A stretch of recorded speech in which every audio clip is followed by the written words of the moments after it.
Welcome to this edition of From the Vault. It's presented by the Canadian Motorsport Hall of Fame. First up, we'll look at the 1982 Can-Am race from Mosport, followed by Pursuit of a Champion, a look at the 1974 Formula Atlantic season.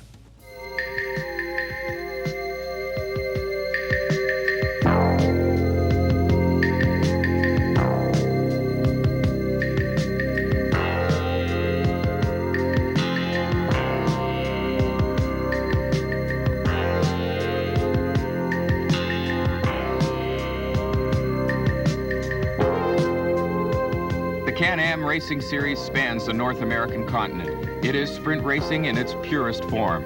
Only the most professional, serious, and dedicated teams with the most talented, daring drivers can hope to win. Millions of dollars are spent to eliminate luck from the serious business of succeeding in this, the fastest and most prestigious road racing series in North America.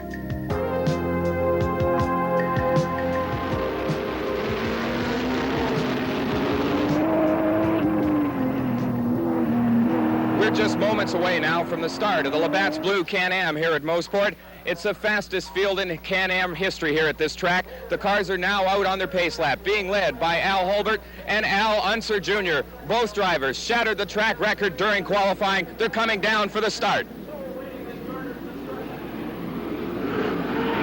As the flag fell, the quickest to react was Al Unser Jr., whose white Gallus GR3 gained a few precious feet over Holbert's red BDS that enabled him to win the jam into corner one. Behind these two came Danny Sullivan's March and 21 other cars, a mixture of 5-liter racers like most of the leaders, smaller 2-liter cars, and for the first time, some rebodied Formula One cars, trying to beat the big Chevys with their small 3-liter Ford Cosworth racing engines. At corner 3, Unser held his lead. Holbert, the series point leader, was second. Sullivan passed in third, while fourth was John Morton. The rest of the cars streamed through as the leaders powered their way to corner 4. Unser shot into sight under the bridge at corner 4, then braking heavily set his car up for Moss Corner ahead of Holbert's VDS and Sullivan's March. Now ahead of the field lay the Andretti Straight, their 5-liter Chevy engines pulling top revs in each of 5 gears. Unser, Holbert, and Sullivan would reach speeds of 180 miles per hour before they reach its end. Then over the crest of the hill, hard on the brakes but still in 5th gear, they hold their breath and aim for the S's. A tricky series of 3 corners, 8, 9, and 10. A series where the bravery of the driver must be tempered with restraint for best results.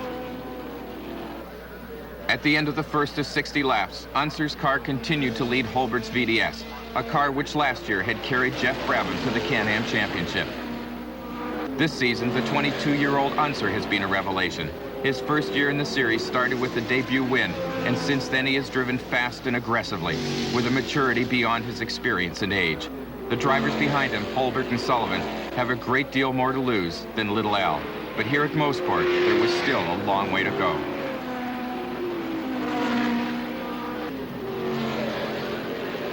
Back in 6th place was the Ensign Formula One 3-liter car of Jim Crawford, who had driven to a fine 2nd place in his North American debut only a week before the Labatt's Blue. Crawford is a top-class professional, having earned his stripes in the heat of European formula racing. But here on lap 2, he is still learning the tough Mosport circuit. Just behind him is the top 2-liter car, that of Sweden's Bertil Roos. In 2nd place was Al Holbert, but still leading, lengthening his lead slightly, was Unser, winner of the first Labatt's Blue Can-Am here in June. That race was run in the rain, and Unser's victory was largely attributed to some special hand-cut rain tires that his team had fitted. From the Vault is brought to you by M-Zone, premium auto care proudly owned and made by Canadians. By Recap Recovery Drink. By WeatherTech. For the perfect fit and ultimate in-vehicle protection, nothing protects like WeatherTech. Order online at weathertech.ca. And by the Canadian Motorsport Hall of Fame. Visit our website for Hall merchandise. Today, however, there was no doubt. Unser and his car were the fastest combination on the track. Al, you're on the front row along with Al Holbert. You don't have the same years of experience as he does, but how would you characterize your driving in comparison to his? Are you maybe a little more aggressive?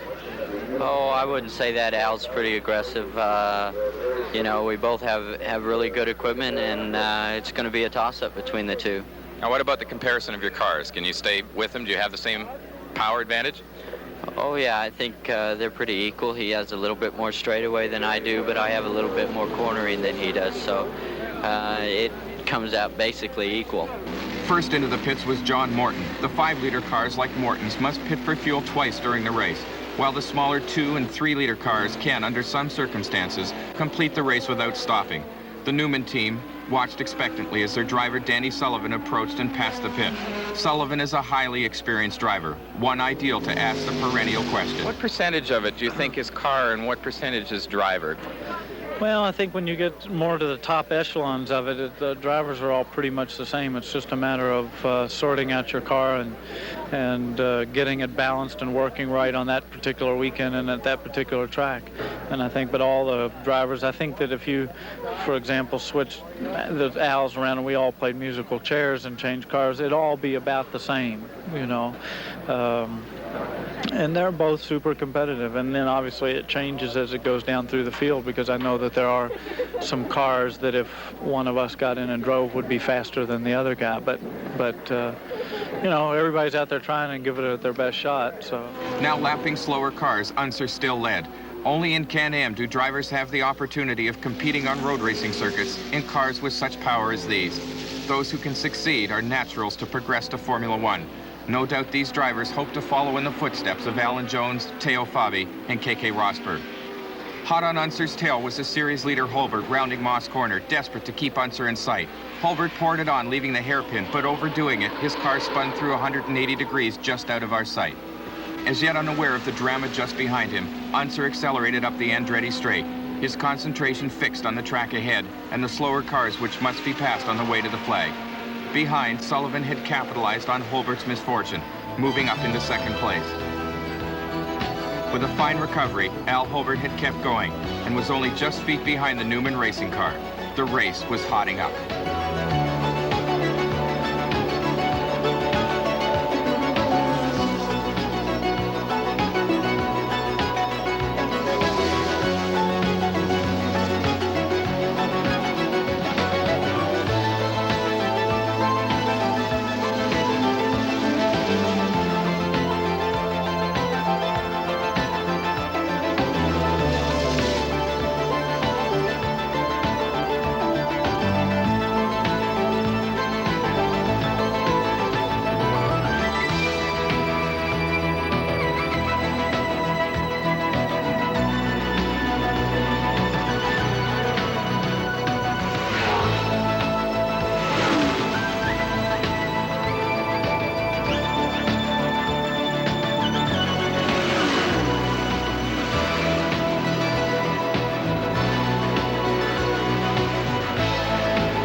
For some 7 laps, Unser led.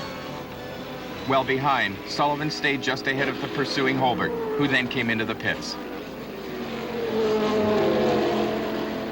As Sullivan passed, extending his margin over Holbert, the VDS car pulled to a halt to take on fuel. Then, tires spinning, he returned to the race, accelerating through corner 1 and up the hill to corner 2.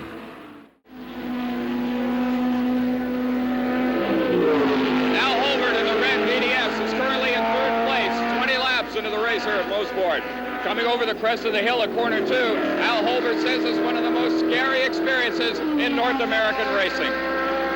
Every time you go through it, you think you should have gone into it quicker, and it's not quite flat. It's all but, in fact, what I'm doing, I think what most of the quick guys do now is just a little left foot brake for just to settle the car a tad, and when you do that left foot brake, you just lift ever so slightly. You may not even hear it in the tone of the engine. It's that slight. Every time you go through it, you think you should have gone through it flat, but when you come up to it, once you get over the crest of the hill, you are flat in it, and then it's pretty much a straightforward corner, except it's probably the highest and longest G-load of any corner on any North American racetrack. Retiring at this point was Bertil Roos, whose car was off the track on the back straight. Roos was leading the 2-liter class, his retirement today a serious blow to his championship hopes. At Moss Corner, Al Unser Jr. still enjoyed a lead over Sullivan and Holbert, though soon both these cars would have to pit. Slowing down, refueling, and re-entering the race takes 30 seconds. But what no one will know until the car has come to a halt is whether the tires will have to be replaced. a process which, if necessary, would easily see changes in the front positions. Just minute maladjustments in setting up the cars can cause great differences in the rate of tire wear, and many races have been won and lost by less than the margin caused by a tire change. The Unser crew waited, but first in was the 2-liter car of Scott Goodyear. Hot on his heels came Sullivan.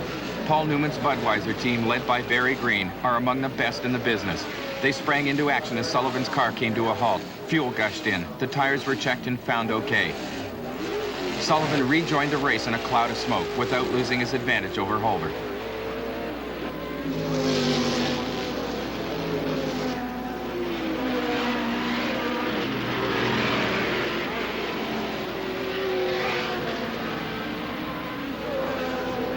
Soon it would be Unser's turn to pit.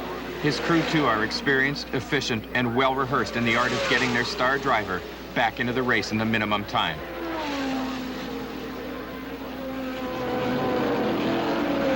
Sullivan, his first pit stop completed, was a little more than 30 seconds behind Unser. If Unser refuels only and the stop proceeds without incident, he could retain his lead, but it would be close.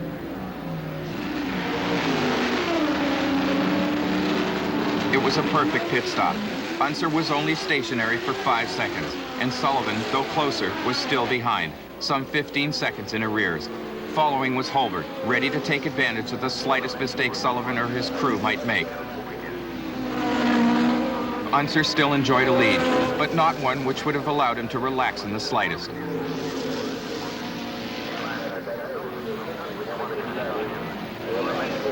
Behind, Sullivan powered around the corner, then disappeared from sight towards corner 4, just ahead of Holbert, who was only 4 seconds behind.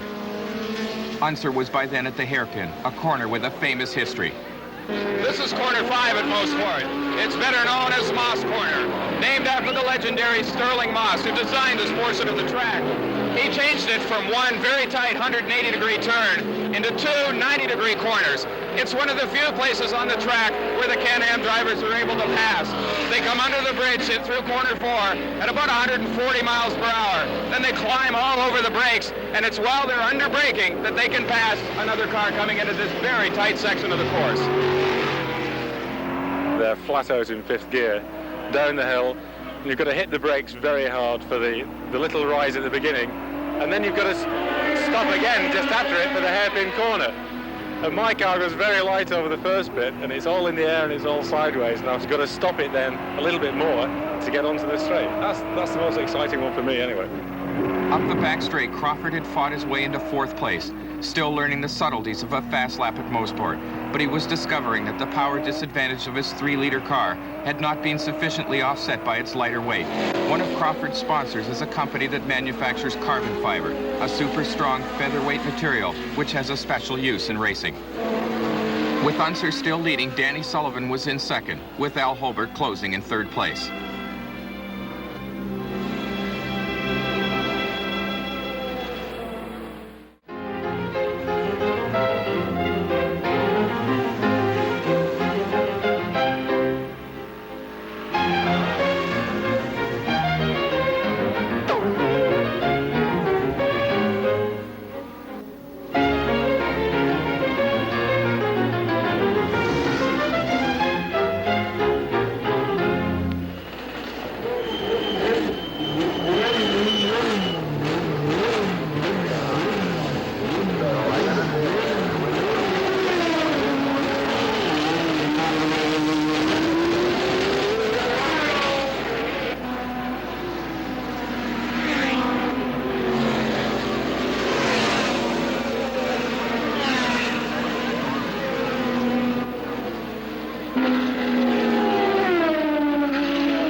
Two-thirds of the lead in the Labatt's Blue Can-Am here at Mosport. Alonso Jr. is still leading.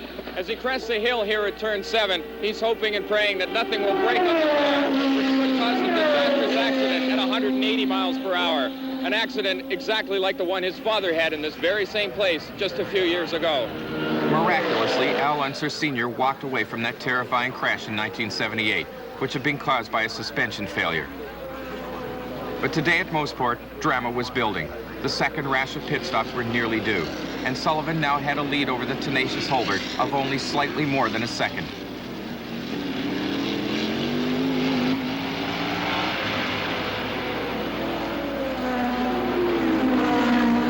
Up the back straight, Holbert left the only car between himself and Sullivan and set about narrowing the gap still further.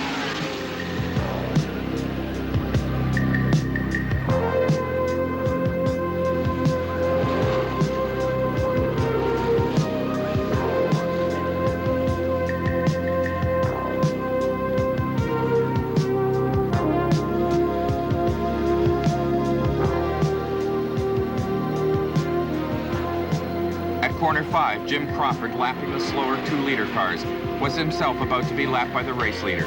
The speed differential between the cars is and always will be one of the most difficult aspects of racing, not only for the big cars, but for the smaller, slower cars too. A driver of such a 2-liter car is Charlie Monk. Charlie, in addition to the normal pressures of racing, you have some added pressures in that you're driving a smaller 2-liter car on the track with some of the big Can-Am cars. Does that cause some problems for you? Sure does. There's one problem. It's the fact that you have to look in your mirrors all the time. You have to find out when they're coming by, not only because you could bump into them or they could bump into you, but in the extremely fast corners like 4 and 8, when they do come by you, they disturb the air so much that you lose the downforce in your wings in the front and the back, and the car gets sideways and starts to move all over the track. So it's a bit of a handling problem. There's no doubt about that. Into the pits came Sullivan for his second stop. Once again, the Newman team performed faultlessly, but not before Holbert retook second place, as Sullivan left in a cloud of smoke in hot pursuit. Unser, still in first, had a lead which, with a normal fuel-only pit stop to come, would ensure his advantage. But Holbert, now in second, still had to make his second stop. And with a lead of only a few seconds, he could expect to lose his second place. At corner 5, he passed Paul Macy's Lola off the track with a blown engine and powered off up the straight as Macy retired, leaving oil on the track.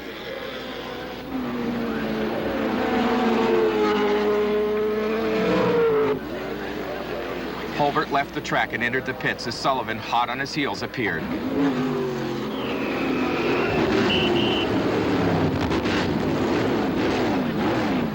Holbert's pit stop was faultless too.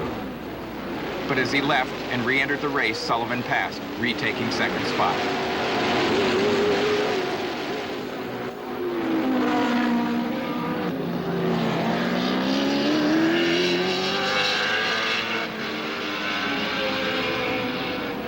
Now the time for the leader's second pit stop came due.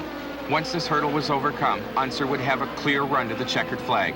A win here would vault him back into the Can-Am Championship lead. In the pits, the tension grew as Sullivan rounded Moss Corner, surrounded by lap cars, with Holbert just behind.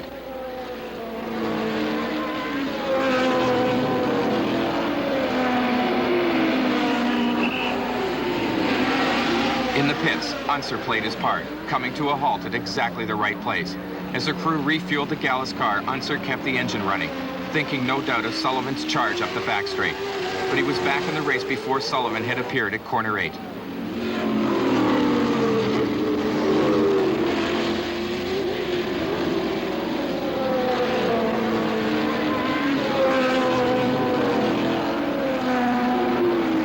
At corner 3, Unser lost precious seconds as he struggled to pass a lap car.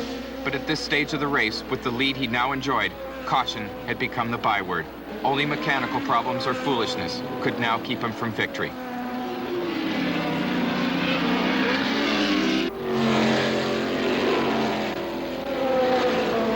While Sullivan and Holbert are straining themselves and their cars on the very limit, Unser is trying to contain his enthusiasm, nursing the car, clinging to his lead while he listens apprehensively to every sound and vibration, real or imagined.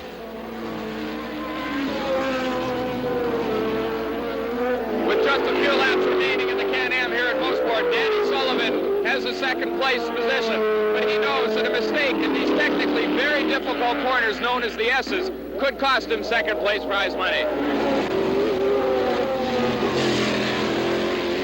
You have to flow a little bit with it, and you have to get 8 right, and if that one's right and you don't get too far out of shape, then 9 flows pretty good. But again, if you get that way out of shape and get over too far toward the pit entrance, then you're going to really be loused up for corner 10.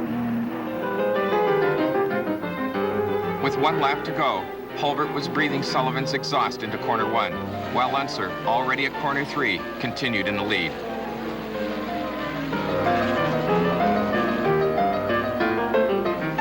But by now, all eyes were on the struggle for second place, where only feet separated Sullivan's march over Holbert's VDS. The slightest miscalculation on Sullivan's part would let Holbert through.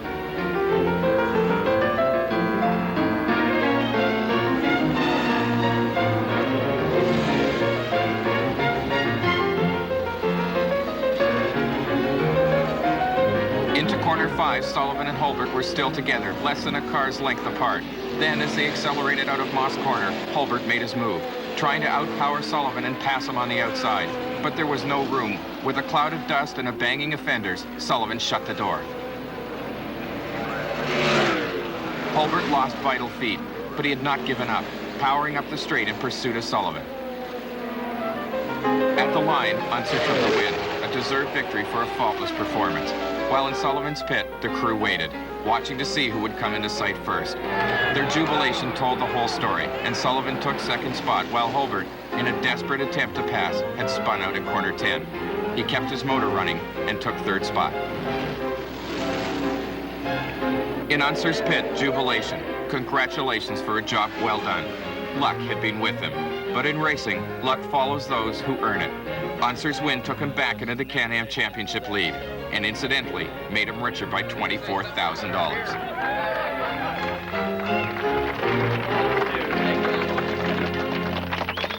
Al, a hot and tiring race for you. Was there any point where you felt your lead was threatened? No, not at all. Al was, I got him on the start, and my front end was pushing a little bit, and I made a bar adjustment, and I just kept him far enough away that he couldn't get me on the backstretch. That's 2 Can-Am races at Mosport for you now. Have you got a streak running here? I sure hope so. It'd be nice. Sullivan's second, his third of the season, was richly deserved. At the Labatt's Blue Can-Am, we'd seen an exciting race, a race happily unmarred by accident, a race which no one present would ever forget. It's a very young little Al hoisting the big trophy way back in 1982. Next up, a film directed by Jim Robinson, Canadian Motorsport Hall of Fame inductee. Pursuit of a Champion looks back at the ultra-competitive Formula Atlantic season, which truly was Canada's glory in the 1970s. The film was narrated by the one and only Fergie Olver.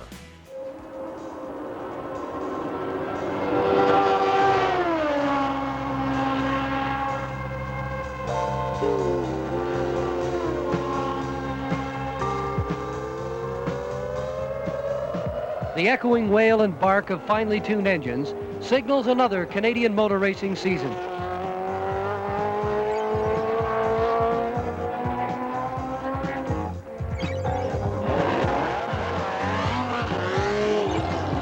Canadian road racing offers almost endless variety. At the top is Formula One and the Grand Prix of Canada. Ferrari, Lotus, Brabham, McLaren, the names are legendary.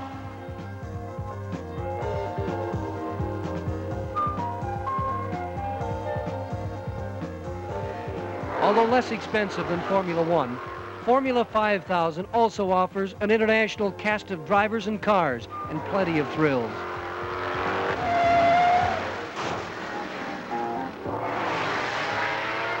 In contrast to a Formula One car, which seemed to literally flit around corners, the 5000 style is broad and thunderous. Put a Volkswagen power plant into a sophisticated racing chassis and you have Formula Super V. Tight, exciting races are the rule for the drivers aspiring to become tomorrow's international stars. A Super V driver learns early that victory goes to the smooth. Like Super V, Formula Ford is based on a single power plant, the 1600cc English Cortina pushrod unit. A first-class training ground for drivers looking toward the glories of faster formulas. The races are furious drafting contests among closely matched cars. Open to all classes, sports racing, modified production, and production cars, endurance racing demands a special blend of drivers, crew, and machine. As the long hours grind on, the co-driver anxiously monitors every beat of the engine as the car passes the pits. Durability and consistency are prized, and it is with great pleasure that small sedan entries, Datsun, BMW, split the almost solid rank of Porsche Carreras, which have dominated this type of event for some years. Compared to shorter sprints, the pace seems leisurely, but time wasted in the pits when taking on fuel or making emergency repairs can evaporate a comfortable lead.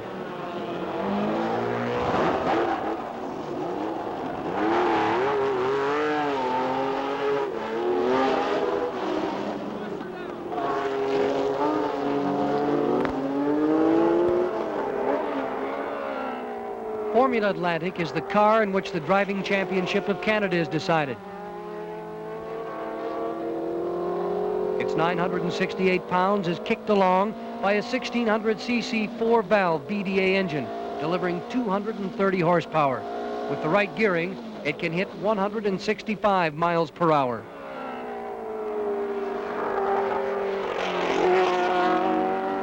But these cars demand a high degree of driver skill in order to realize their performance potential. Thus it is that the Players' Challenge Series and Formula Atlantic cars are synonymous with the Driving Championship of Canada. Driver host for national television coverage of the Players' Challenge Series is Canadian Craig Hill. His infectious pride and enthusiasm at being part of the series is evident. I think anybody that ran well in the series has to be proud because, as I said, the competition is so very, very close. We would get 25, 30 cars qualifying on a grid, all within a second of each other. And I can't think of any other kind of motor racing in the world that produces that kind of thing. As I said earlier, I'm very, very proud of the series, and I think it's going to go nowhere but up. And I'm looking forward to just that. Race day is overcast but dry. A lineup for the Players Pacific is an indication of the tough competitive grind ahead, with names like Demoski, Hill, Brown, Later, defending Canadian champion Bill Brack, and European Super V champion from Sweden, Bertil Roos.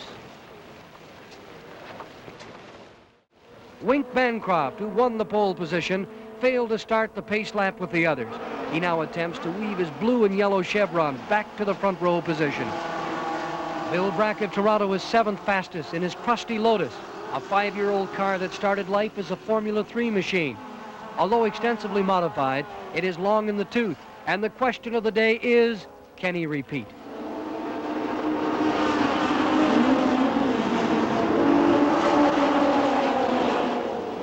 Bertil Roos squares the corners and takes the lead, while Sid Demoski of Chicago panics and locks up all 4 wheels. The question of Brack's repeat as champion remains unanswered. He is eliminated in a 3-car shunt on the first lap. Roos is a week away from a personal milestone, a Formula 1 ride in the Grand Prix of Sweden. But here his hands are full, keeping last year's winner Al Later in 2nd place.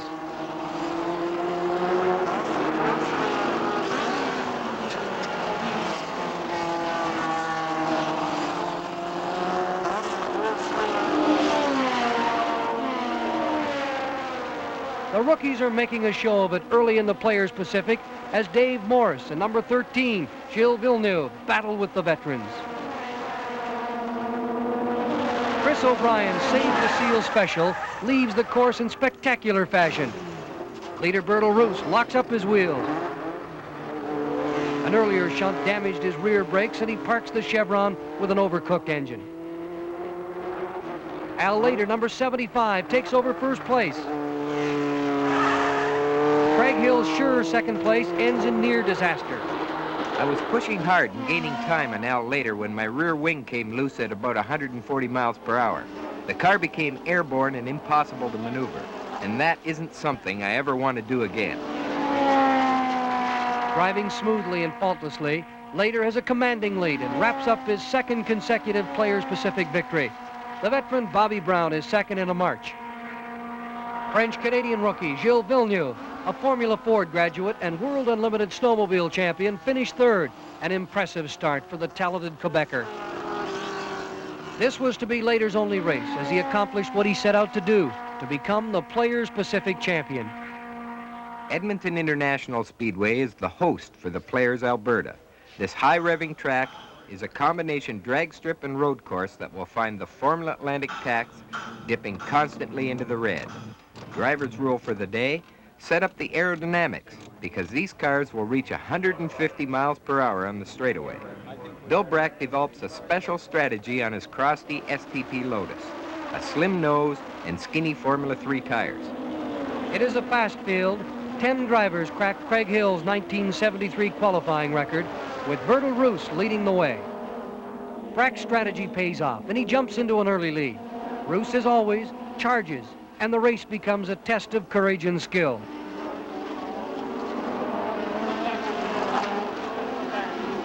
The fans are treated to a fantastic game of cat and mouse. All the electric appeal of motor racing is focused on the two leaders. Torontonian Bruce Jensen and Edmonton's Dave Morris have their own battle going for third and fourth places.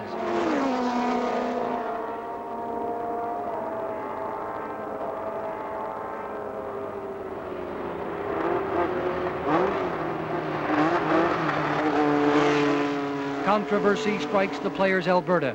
Craig Hill explains. Wink Bancroft spun out on a curve leading to the front straight. And of course, the marshals upstream started waving yellow flags, which means extreme danger, do not pass. Now, once you're past the danger point, however, and see a green flag, you can start racing again. If you do pass on a yellow, CASC rules call for an automatic 30-second penalty. Roos passed Brack at the entrance to the corner. After that, all Bill had to do was keep him in sight. Fred Opert had the unpleasant task of breaking the news to his driver. Bill Brack was declared the winner, Bruce Jensen was second after a fine drive, and Dave Morris was third. The 30-second penalty dropped Roos to fourth. I'd love to present to you on behalf of players the Challenge Series trophy.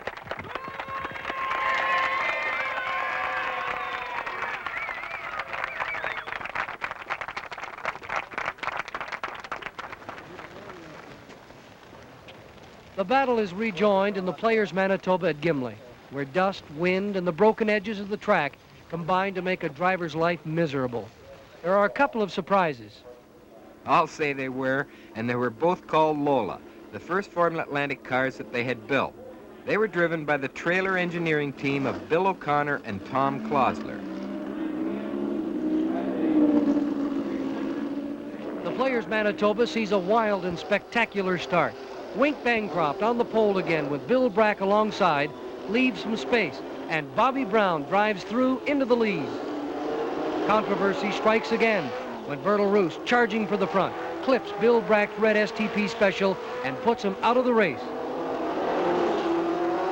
Gilles Villeneuve's yellow Schweppes March is also forced off. Bobby Brown, leading in the driver's standings, keeps the early lead, but relinquishes it to Wink Bancroft, number 6, who eventually gives way to his teammate, number 5, Bertil Roos.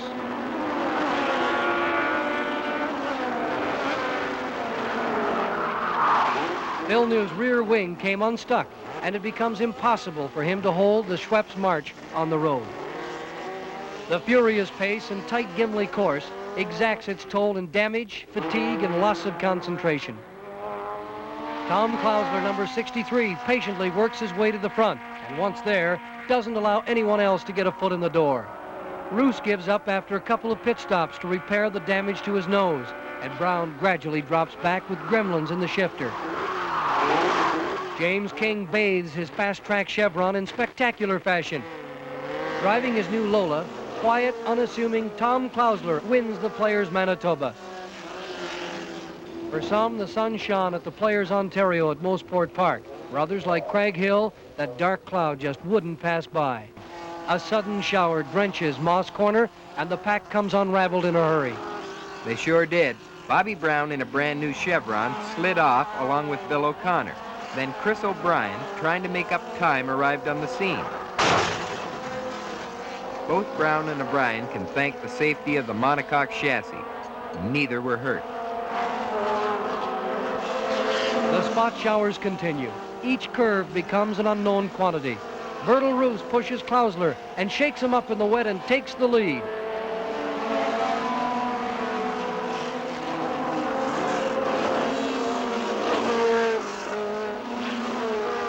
The Canadian champion, Bill Brack, is buried far back in the pack.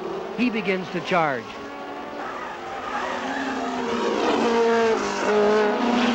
Another spot shower sends Peter Ferguson and Richard Paul spinning.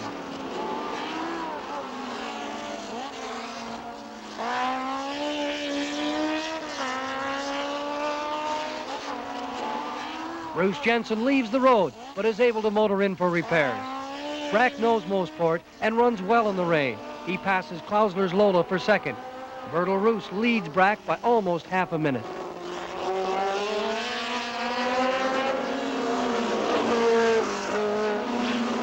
Mike Hall slithers in for a close-up look at the catch fences.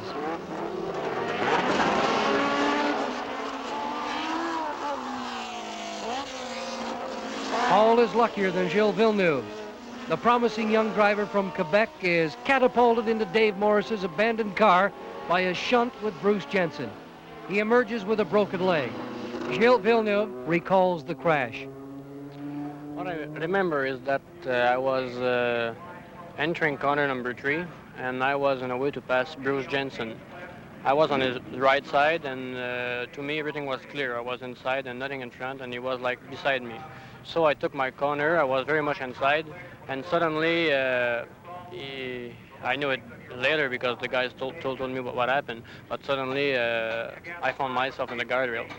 It was so fast I did not never realize what happened. Villeneuve's accident precipitated another controversy for Bertil Roos, who seemingly ignored the waved yellow flag and passed another car. Although he had 29 seconds in hand when he crossed the finish line, the ensuing 30-second penalty dropped Roos to second, and Bill Brack is first with Klausler third. Congratulations, Bill. I have here for you the Players' Challenge Trophy and a check in the amount of $2,500 for coming in first in today's race.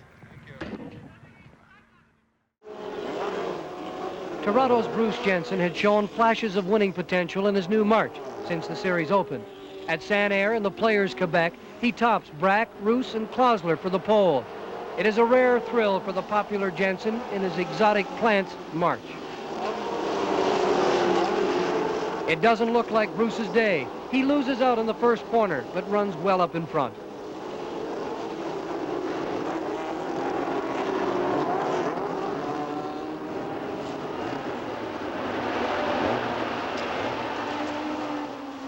Bill Brack, Gary Magwood, and Bertil Roos contest the lead in the early going, with Jensen a close fourth. Roos takes Brack and Magwood, and the rivalry begins again.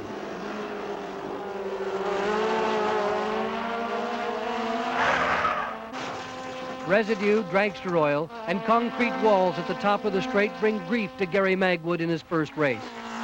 Legs scalded by escaping hot water and steam, he scrambles to safety. The lead changes again. It looks like it's going to be a long, hot afternoon, 90 degrees outside and 110 degrees in the driver's seat. But Brack must prove his #1 ranking. A furious dice for the lead develops, despite a handicap to Bertil's car. Craig Hill explains. The white warning bumps that dot the edge of Saint-Air's track have damaged Roos's suspension. He's having to fight the car around corners, and the bad handling is scrubbing off speed down the straights.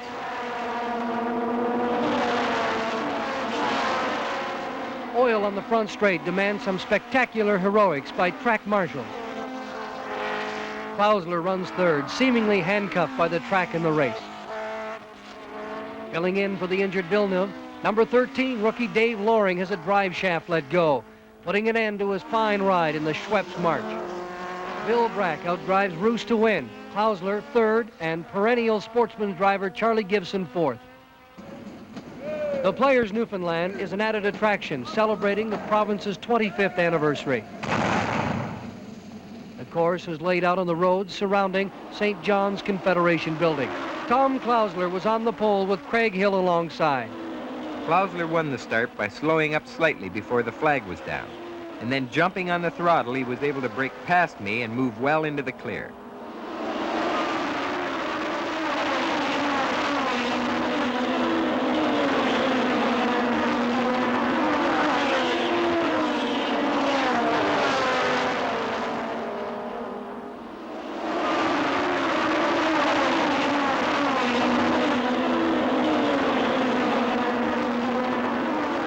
Klausler looks invincible, and the principal battles are waged for second, third, and fourth.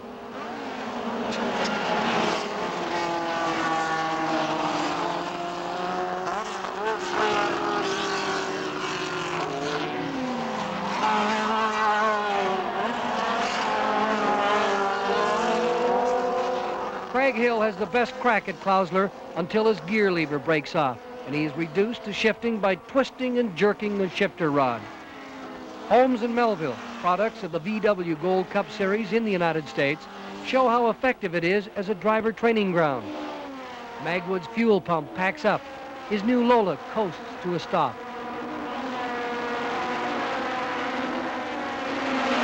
Bobby Brown's drive shaft lets go, and the flying pieces almost decapitate Brack.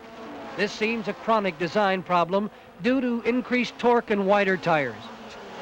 Brack hopes to wrap up the championship here, but is a victim of last-minute drive shaft repairs and violent oversteer. Howdy Holmes relentlessly pursues a canny Craig Hill, whose hand is cramped and raw from shifting without a lever. Holmes isn't to be denied, however, and takes over second. Now Hill is shadowed by James King, who finds himself confronted by the widest Brabham in the world. Bruce Jensen's fuel pump calls it a day. Despite a couple of setbacks, he is enjoying his best racing year. After several abortive attempts, James King passes Hill for third.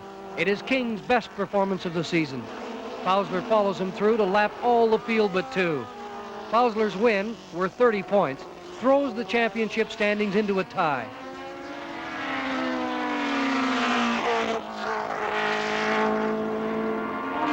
Howdy Holmes' second placing made him a good prospect for Rookie of the Year.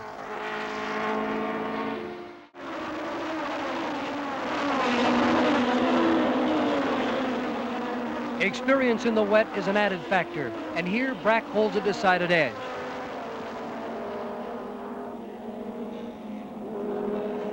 Number one, Brack takes a commanding lead. James King holds down second in his fast-track Chevron and looks more at home in the wet than Tom Klausler. Holmes runs fourth, followed by a tigerish Villeneuve, his leg in a half cast. Both are shooting for Rookie of the Year.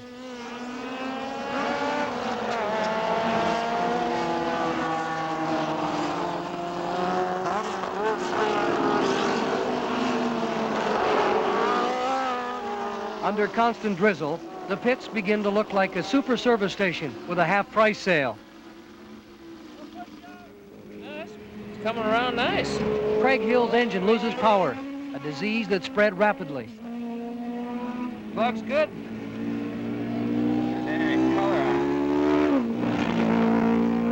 Unless you guys, maybe the valve's gone or something. Yeah, I think it might have some other problems. We're looking for Dave Tram.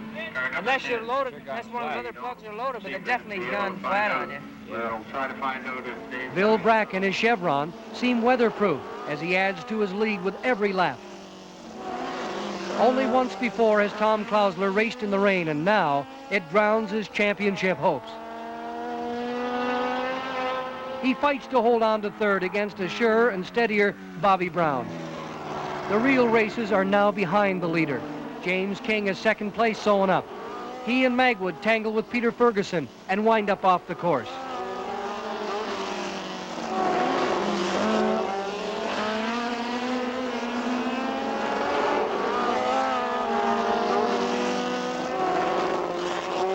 Then mud becomes a factor.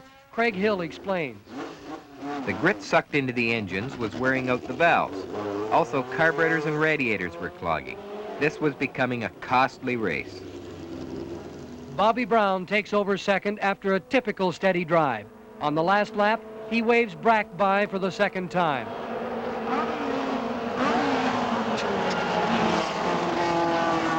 Bill Brack wins the driving championship of Canada by 2 full laps, a brilliant performance under adverse conditions. In addition to his second championship in a row, Brack receives the Players' Maritime Trophy, the Players' Challenge Trophy, an MGB convertible, a Hoyer electronic chronometer, and a big chunk of cash. Tom Klausler finishes a disappointing third. Bill Brack, the field has never been lapped in the Players' Challenge Series yet. In the final race, the Maritime Atlantic, you did it twice. Yeah, it wasn't something I planned to do, but I think I was so full of enthusiasm to win that race. We were tied going into the race for the championship. And I think I really tried harder than I've probably ever tried in my life before to win a race. And I just sort of forgot everything else that was going on and went out and just did it. I couldn't, it was misty and hazy, as you see in the film, but I couldn't really see in the mirrors, and I didn't quite know whether there was anybody behind me, and I didn't know whether to believe the lap scorers that were giving me the signals, whether I was that far ahead or not. And it felt comfortable, and I just pushed harder and harder and harder, and it and ended up lapping the field twice. Canadian motorsport has come of age. The Players' Challenge Series for the Driving Championship of Canada has, in a few short years, placed Canada firmly on the international motor racing map with a combination of speed and closely matched cars and drivers. Each succeeding season attracts a higher, more sophisticated caliber of professional driver. And as long as there are the Holmes, the Villeneuves, the Lorings willing to challenge the Bracks, the Hills, the Rooses, and Klauslers, there will be a pursuit of a champion.